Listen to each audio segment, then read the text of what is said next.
আসসালামু আলাইকুম, কিতা কররা আপনারা আসন্নি সকল বালা।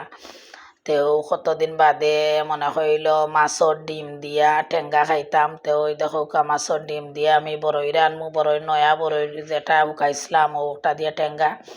তো টেঙ্গার মাঝে আর বেশি কিছু তো আর লাগেন না, পেঁয়াজ রসুন হলুদ আর লবণ, জাস্ট অতখানো আর কিছু লাগেন না। তেও ডিম পাক্কা ডিম হইছে, বড় একটা মাছ লইছিলাম, পাক্কা ডিম হইছে। তো ডিম দিয়া অর্ধেক হই বলে তো টেঙ্গা মানে বাচ্চা নিতেও বালা ফাইন, ডিম দি যদি রান্ধি আর নাইলে তারা খায় না, ডিম বাজি করলেও খায় না। তারপরেও অনেক ডিম হইছে, অর্ধেক রাখ হয়ে গেছে, বাজি টাজি করিয়া আমরা খাইমু।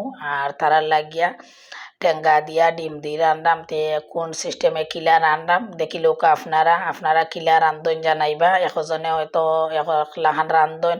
তো আমি জেলা রান্ধাম আপনার লগে শেয়ার করলাম। প্রথম রসুন দিয়ে দোকা রসুনটারে লাল করিলাম, এরপরে এখন দিলাইমু আমি আস্তে আস্তে বাকি সব মশলা, পেঁয়াজ দিলাইলাম, পেঁয়াজ দিয়া পেঁয়াজটারে একটু হালকা বাজমু, বাজিয়া তো বাকি যা মশলা টশলা আছে অত সকলটা দিলাইমু। তো বড়ইর যে টেঙ্গাটা কইরাম আপনারা, বড়ই টেঙ্গাটা আমার কাছে খুবই মজা লাগে। এরপরে মাছর ডিমটারে আমি অন্য টেঙ্গা দিয়েও রান্তাম পারি, ধরোকা আমরার বোল বা আমর টেঙ্গা বা বেলফই, যে কোনো টেঙ্গা দিয়ে রানলেও মজা লাগে, কিন্তু বিশেষ করিয়া আমি আমড়া দিয়ে রান্ধি বেশি আর বড়ই দিয়া। আর এখন চিন্তা করলাম যে নয়া বড়ই গাছর যখন শুকাইছি তাই একটা বনি করিলাই, ও কারণে রানলাম। তো ওই দেখো আমি মশলাটারে একটু বালাটিকে খসাইরাম, মশলা আগে বেশি খসাই আমি, পরে আর বেশি জাল দেওয়া লাগে না, কারণ আর ডিম এগুন ভাঙ্গিয়া গুঁড়ো হয়ে যাব, ও কারণে বেশি আর খেতে হয় না। ওখানে ওই দোকা বড়ইগুলো আমি ভিজাইয়া রাখছিলাম, একবারে খরখরা হয়ে গেছিল বড়ইটা উকাইতে উকাইতে।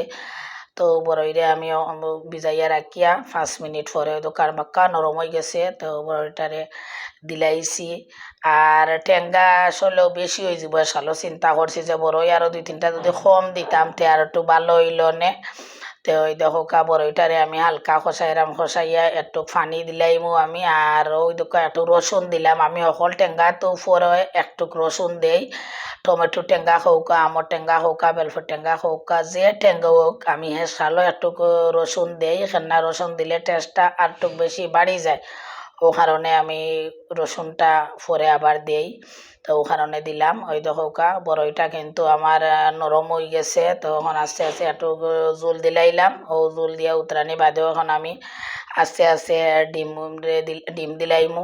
তো ডিমগুলা সুন্দর করে দইয়া আমি টুকরা টুকরাইয়া রাখছিলাম, এখন ছোটো ছোটো দোকা বড়া বড়া করিয়া আমি সব ডিমগুলো এখন দিলাইলাম।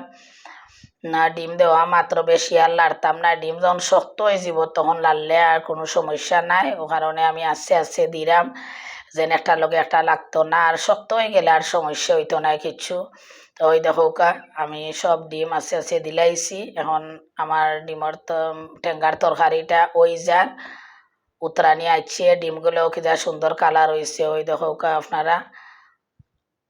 তো আর ইতাত বেশি আর এখন পানি টানি দিতাম নাই, কারণ বেশি পানি দিলে বাদেও কাহিনী যাইতো নাই, আর ডিমটাও গুঁড়ো হয়ে যাব। তো ওই দেখো আমার ডিমর তরকারিটা হয়ে গেছে, ওই দেখো কি সুন্দর কালারও আইছে। আর ডিমর তরকারিত অতিরিক্ত মরিচ দিলে ভালো লাগে না হিসাবে আমি মরিচ দিছি না, তো একটু হলুদ হলুদ কালারটা হয়েছে, আর খাইতে কিন্তু অসম্ভব মজা হইব।